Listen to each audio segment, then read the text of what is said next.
कानपुर के उद्योग व्यापार मंडल द्वारा गैंजस क्लब में बजट समीक्षा बैठक का आयोजन किया गया, जिसमें सभी व्यापारियों ने भाग लिया, जिसमें महिला व्यापारियों और युवा व्यापारियों ने भाग लिया। साथ ही अपनी समस्याओं को उद्योग जगत के बड़े व्यापारियों के साथ साझा किया। साथ ही एमएसएमई को लेकर भी समीक्षा की गई और कई बातें बताई गईं। इस कार्यक्रम के दौरान कानपुर के दादा नगर इंडस्ट्रियल एरिया के अध्यक्ष विजय कपूर और उत्तर प्रदेश उद्योग व्यापार मंडल के अध्यक्ष मुकुंद मिश्रा, साथ ही व्यापार जगत के बड़े बड़े व्यापारी मौजूद रहे।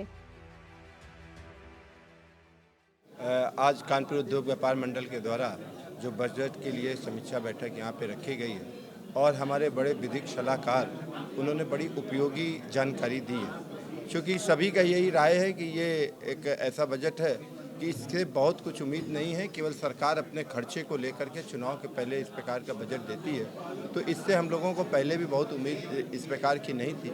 लेकिन जिस प्रकार से उन्होंने आज आईना दिखाया है कि ये बजट देश की तरक्की का बजट है। किस प्रकार से हम चाहे इंफ्रास्ट्रक्चर के रूप में हो, चाहे सोलर के रूप में हो, चाहे देश में एयरपोर्ट के रूप में हो, किस प्रकार से बताया है कि 1000 हेलीकॉप्टर अभी खरीदे हैं हमारे। तो हमारा देश विकसित भारत देश की आज ये प्लानिंग को लेकर के बजट था और उसकी पूरी रूपरेखा एक प्रस्तुत की गई थी। बजट में कुछ नया नहीं था, क्योंकि हमने बताया अनुपूरक बजट था, तो कुछ नया नहीं था, लेकिन उसने भविष्य की आज दिशा निश्चित की है। इस प्रकार का बजट देखिए, बजट हमने पहले कहा अनुपूरक बजट था।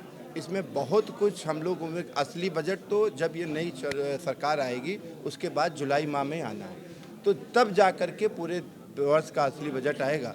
अनुपूरक बजट का मतलब ये होता है कि सरकार इस चुनाव के पीरियड में अपने खर्चे चलाती रहे, इसके लिए बजट पास कराती है। लेकिन जो दिशा दिखाई गई है वो हमने कहा है ना, और ये तो युवाओं का ही बजट है। जिस प्रकार से इंफ्रास्ट्रक्चर में और मेडिकल कॉलेज हर जगह खुल रहे हैं, आईआईटी खोलने की बात कही गई है, तो इसमें युवाओं को विशेष तरजीह दी गई है। किस प्रकार से इंफ्रास्ट्रक्चर और जो मोदी जी ने एक अनुसंधान पे विशेष जोर दिया है। निश्चित रूप से जब हम किसी डेवलप कंट्री की बात करते हैं तो वो अपने R&D पे खर्च, उनके यहाँ एक बहुत बड़ा बजट R&D पे होता है। मोदी जी ने इस R&D पे अपना बजट खर्च करने के लिए एक दिशा दिखाई है। निश्चित रूप से ये भारत को विकसित भारत बनाने को ले जाने वाला बजट है। प्रधानमंत्री जी का विजन बहुत अच्छा है। पूरे देश में रोटी, कपड़ा और मकान सबको देना चाहते हैं। 3 करोड़ मकान उन्होंने पहले दिए और 2 करोड़ मकानों के लिए और उन्होंने इस साल के बजट के लिए दिया है।